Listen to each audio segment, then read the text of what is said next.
It normally functions by targeting using receptors, forming alpha defensins. You can see this here. We've got it non-mutated here. There's no granules right now. There are granules, but there's not as many as down there where it is mutated. You've got your alpha defensins here. Your macrophages are actually reduced because of your NOD2. The NOD2 mutation, NOD2 mutation prevents macrophages from reaching the intestinal barrier. With both of them working, you have proper receptors to influence your alpha defensins and your macrophages to eliminate your infectious bacteria. Whenever both of them are not working, it can't survive. It has no function to eliminate any infectious or beneficial anything. Whenever one of them stops working, it depends on which one, what starts happening. If you have a mutated NOD2, your macrophages are inhibited. Here you've got double macrophages whenever both, this is a non-mutated on both genes.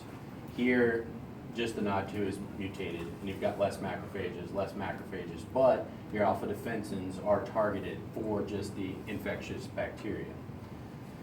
And with that, you can fight off, but it's decreased. Well, you actually, it's decreased, yeah. And then with both of them mutated, this is supposed to be non-mutated, but with just Panacell's mutated,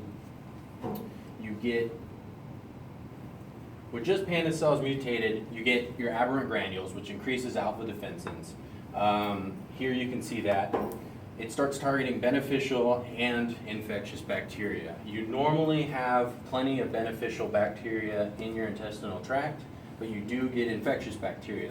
That will cause, diarrhea, stuff like that.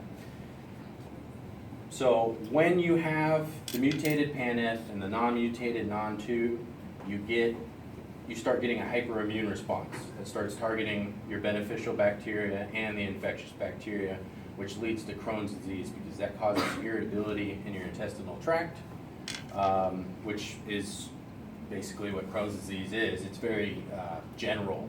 It can be influenced by many different diseases, but this is one of them.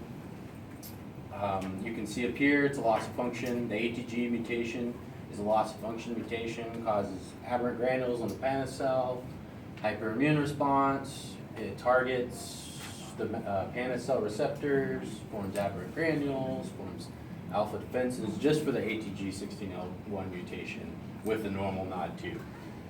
The alpha defensins poke holes in your bacteria cell membrane in infectious and beneficial, but you have the targeting system so you can only target the infectious.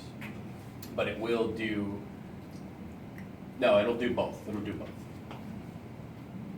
Characteristics, it's actually incomplete penetrance. Sometimes if you have the mutation, you do have a hyperimmune response sensitivity. That could be due to other sensitivities that you already have, allergies and stuff like that. And that's pretty much the gist of it. And you can see here, the CD4-2 is not affected in any way. Your normal immune response, your adaptive immune response is not affected. We didn't show in this graph how that goes about, but they wiped out the CD4. They used the anti-CD4 cell to show, and the one that had the hyperimmune response made up for the lack of CD4 a little bit, but it still died anyways because it couldn't fight off any other infection.